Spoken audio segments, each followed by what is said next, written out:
Welcome to my essential poetry readings. Today I shall try to make more clear how much Homer has of the importance for the religion of the Greeks. Speaking about gods must already have been a matter of course in the earlier epic tradition, as the formulaic language and the Near Eastern parallels indicate. In mythology, there were stories purely about gods, battles of gods, and marriages of gods.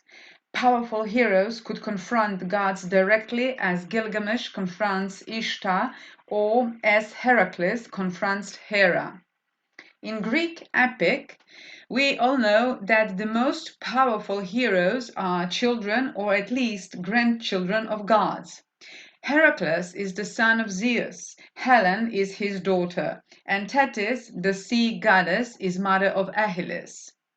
The struggles of the heroes therefore move the gods to action too, and not only in the Heracles epics. For example, when Achilles fights with Memnon, the two divine mothers, Thetis and Eos, rush to the scene, and this was probably the subject of a pre-Iliad epic song, and it also appears on one of the earliest mythological vase paintings. In this way, a narrative is produced which unfolds on two levels. On a double stage, as it were, means divine action and means human action influence each other. The gods are onlookers, but are quick to intervene if they consider their interests affected. On the formulaic evidence, this also must be pre-Homeric, as is the refinement whereby divine intervention prefers to manifest itself in the psychic realm. A god, for example, sends or throws courage and despair, shrewdness and delusion into the person. Whatever things are stirred in man and however his plans turn out, the beginning and the decision lie with the gods and only with them.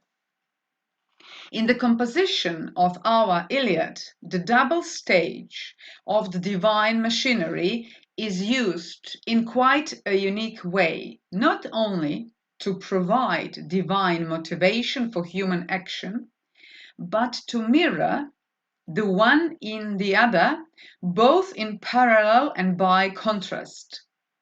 The easy living gods are a foil to the mortals.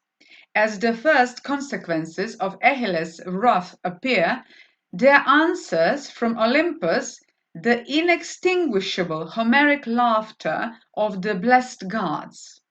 As the battle around the Achaean camp nears its highest pitch, for example, Hera decides to seduce the father of gods and men and send him to sleep. As Achilles takes fearful vengeance for Patroclus, the gods also join battle with one another, but this is no more than a harmless farce.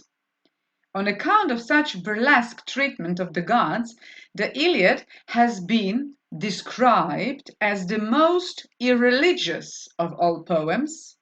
Other interpreters, however, and some scholars have insisted that this is more an expression of the unique and unconstrained natural sublimity of the gods. Ancient Greeks, at all events, had to come to terms with the gods as they were portrayed in this poem.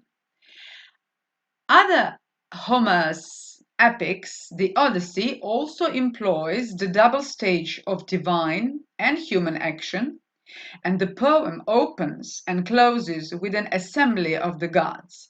Nevertheless, Athena is virtually the only one of the gods to play an active role.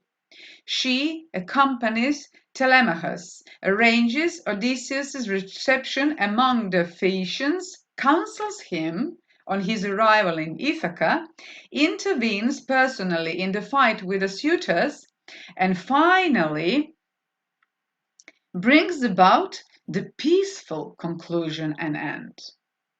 The action which leads to what is good and just therefore becomes even more than in the Iliad part of a divine plan. And this does not mean, however, that the gods are responsible for the sufferings which men bring on themselves through their own misdeeds.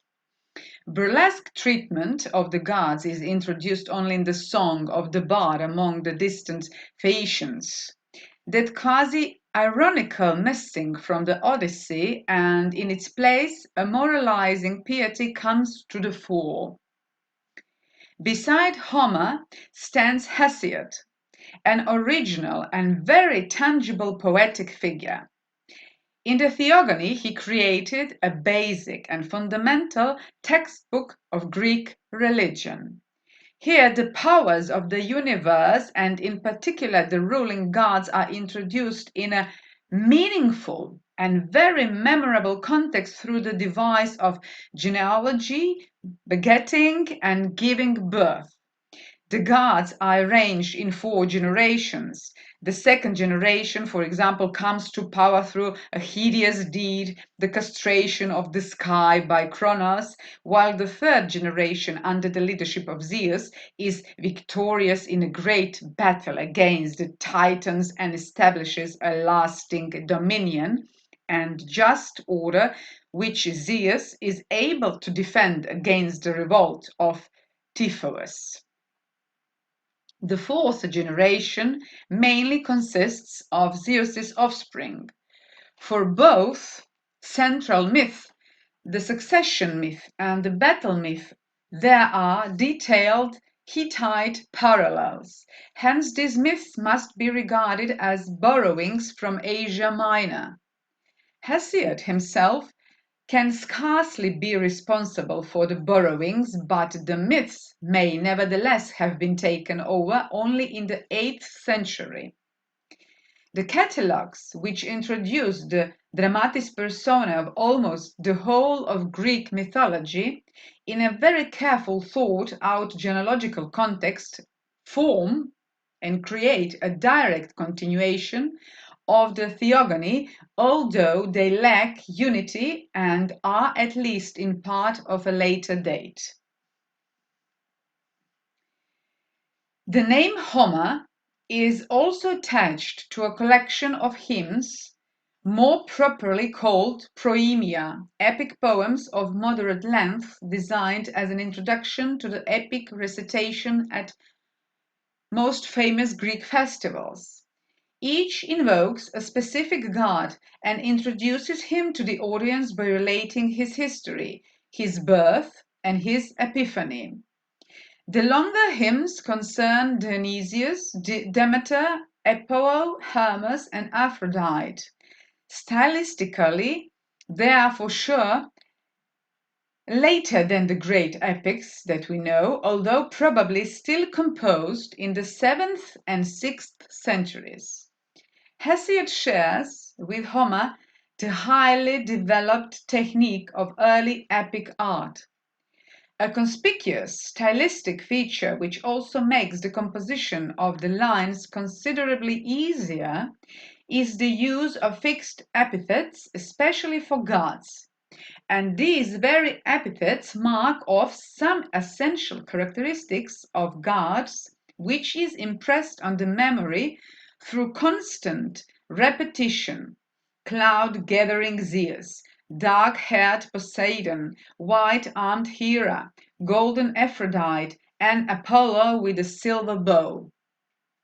Or even greater importance is the animated art of narration, which creates a world of its own in which gods and men speak, act, and react.